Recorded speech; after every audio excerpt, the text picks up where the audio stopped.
हम पढ़ेंगे BSc part 2 electrochemistry first का part 3 presenting flow is measurement of conductance cell constant and determination of cell constant. First of all measurement of conductance.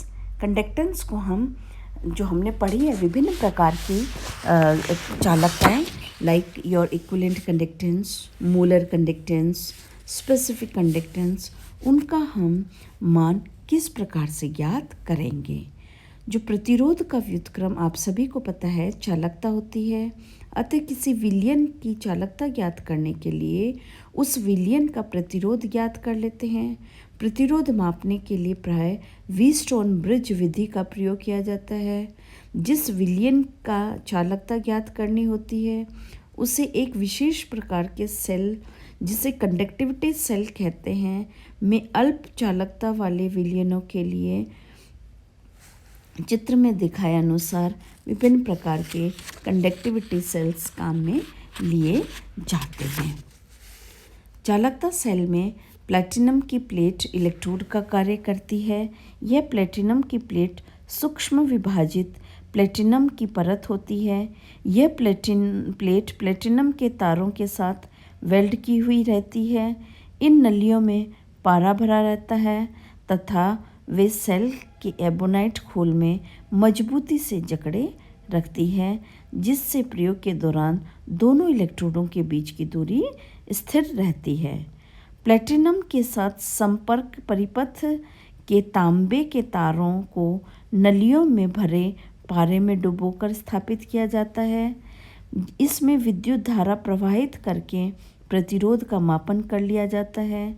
इस विधि में धारा के चालन के साथ साथ विलयन का विद्युत अपघटन भी हो जाता है, जिसमें निम्न दो कठिनाइयाँ उपस्थित हो जाती है। विलयन के सांद्रण में परिवर्तन आ जाता है। इलेक्ट्रोडों पर उत्पादों के इकट्ठा होने से पोलराइजेशन होता है तथा धारा में अवरोध उत्पन्न होने के कारण प्रतिरोध में परिवर्तन आ जाता है। इन कठिनाइयों को दूर करने के लिए डायरेक्ट करंट के स्थान पर हम अल्टरनेटिंग करंट या प्रत्यावर्ती धारा का प्रयोग करते हैं तथा व्हीटस्टोन ब्रिज परिपथ में गैल्वेनोमीटर के स्थान पर हम हेडफोन अथवा मैजिक आई का प्रयोग करते हैं। विद्युत अपघटनी विलयन के चालकत्व के निर्धारण के लिए जो उपकरण है वो दिखाया गया है। इस उपकरण में AB एक समान मोटाई का प्लेटिनम इरिडियम मिश्र धातु या मैग्नीन का तार है, जो मिलीमीटर में अंशांकित मीटर पैमानों के ऊपर तना या खिंचा हुआ रहता है। इस तार पर एक स्लाइडिंग कॉन्टैक्ट होता है। व्हीटस्टोन ब्रिज के साथ एक प्रतिरोध बॉक्स R, जो कि ब्रिज की एक भुजा का कार्य करता है, तथा एक चालकता सेल C लगा होता है जिसमें विलयन भरा जाता है। इस सिस्टम को एक थर्मोस्टेट में रखते हैं ताकि ताप स्थिर रहे। यह ब्रिज की दूसरी भुजा का कार्य करता है। T एक हेडफोन है जो धारा का पता लगाता है। I एक प्रेरण कुंडली है जिससे धारा प्रवाहित होती है। जब धारा प्रवाहित हो जाती है तो प्रतिरोध बॉक्स R में से किसी प्रतिरोध को निकाल देते हैं तथा सर्पी संपर्क X को चलाकर वह बिंदु ज्ञात कर लेते हैं जिस पर हेडफोन में आने वाली आवाज़ न्यूनतम हो। ऐसी स्थिति में ब्रिज संतुलित हो जाता है। अब उस बिंदु को पढ़ लिया जाता है। माना कि वह बिंदु X है तथा इस बिंदु को हम इक्विवेलेंस पॉइंट कहते हैं। पैमाने पर AX तथा BX की लंबाई ज्ञात कर निम्न प्रकार से प्रतिरोध की गणना करते हैं। सेल C के विलयन का प्रतिरोध बटा प्रतिरोध बॉक्स के द्वारा लगाया गया प्रतिरोध R इज इक्वल टू प्रतिरोध BX अपॉन प्रतिरोध AX इज इक्वल टू लंबाई ऑफ दिस BX अपॉन लंबाई ऑफ AX अतः विलयन का जो प्रतिरोध होगा वह लंबाई ऑफ बी एक्स अपॉन लंबाई of A X into R के बराबर होता है।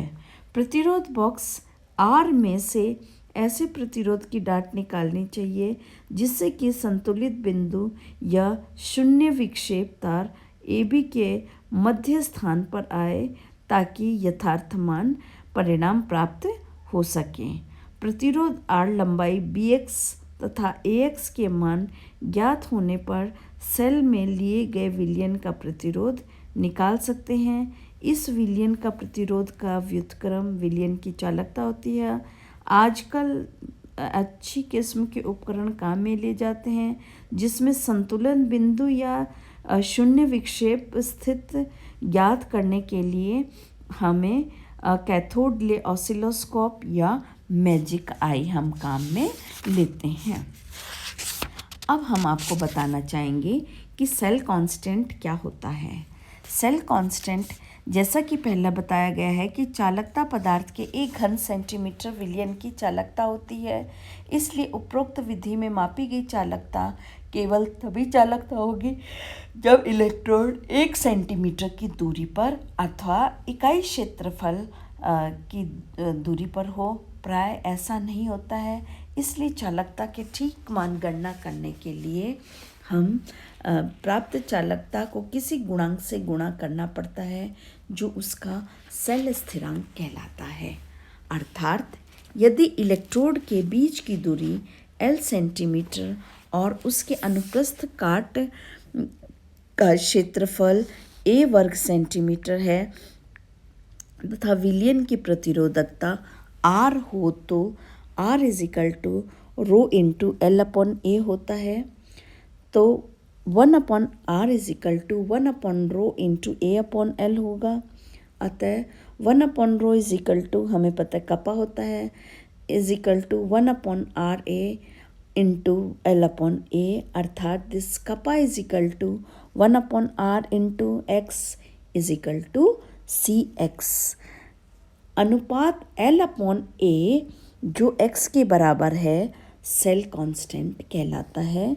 अतः सेल कांस्टेंट वह गुणक है जिसे विलयन की प्रेक्षित चालकता से गुणा करने पर चालकता प्राप्त होती है, उसे हम सेल कांस्टेंट कहते हैं।